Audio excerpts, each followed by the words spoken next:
ইউরোপের বিভিন্ন দেশগুলোতে ই ভিসা চালু রয়েছে।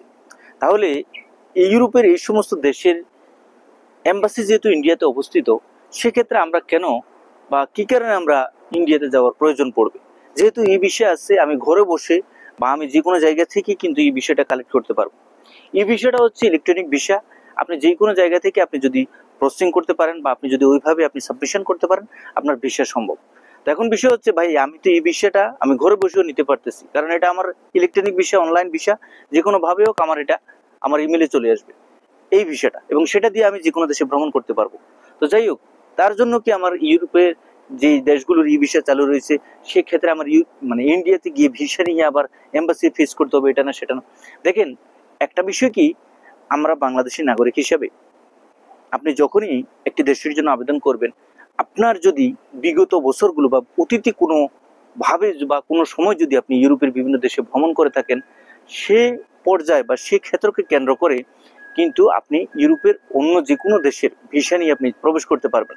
যদি আপনার মেয়াদ থাকে তাহলে তো কোনো সমস্যা নেই, আর যদি মেয়াদ বা এক্সপায়ার হয়ে যায় সেই ভিসার মেয়াদ, মনে করেন আপনি ভিজিটে অন্য কোনো সময় অন্য কোনো দেশে ইউরোপের গিয়েছেন, বর্তমানে এসে এই ভিসা নিতে চাচ্ছেন, তাদের ক্ষেত্রে ভিসার পসিবিলিটি অনেক অনেক বেশি থাকে। কারণ বিগত বছরগুলোতে আপনি সেনজেন হোক নন সেনজেন হোক যে কোনো একটা ইউরোপ কান্ট্রিতে গেছেন, বর্তমানে চাচ্ছেন আপনি ভিজিট ভিসা নিয়ে অন্য একটি দেশে যাওয়ার জন্য, এবং সেক্ষেত্রে আপনি যখন ফর্ম বা ভিসা অ্যাপ্লিকেশনটা ফিল আপ করবেন, তখন কিন্তু অপশন থাকে যে বিগত বছরে আপনি কোথাও কোনো ভ্রমণ করছেন কিনা, কোনো দেশে ইউরোপের কোথাও কোনো জায়গায় বা কোনো দেশে আপনি ভ্রমণ করছেন কিনা আপনার বিগত বছরগুলোতে।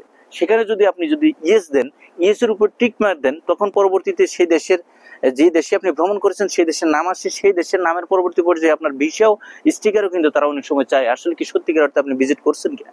তো এই হচ্ছে মূল বিষয়গুলো ভাই। কোনো কারণে যদি আমি প্রথম অবস্থায় প্রথম সোপানে আমি আবেদন করতে চাচ্ছি, আমি সম্পূর্ণ ডকুমেন্টস গুলো সাবমিশন করার পরবর্তী পর্যায়েও আমাকে এই বিষয়টা দিল না, তাহলে তো আমার এটা কোনো মানে হয় না। কিন্তু সরাসরি আপনি যদি এম্বাসিতে গিয়ে সাবমিশন করেন, সেক্ষেত্রে কিন্তু আপনার ভিসা পাওয়ার পসিবিলিটি অনেক বেশি থাকে।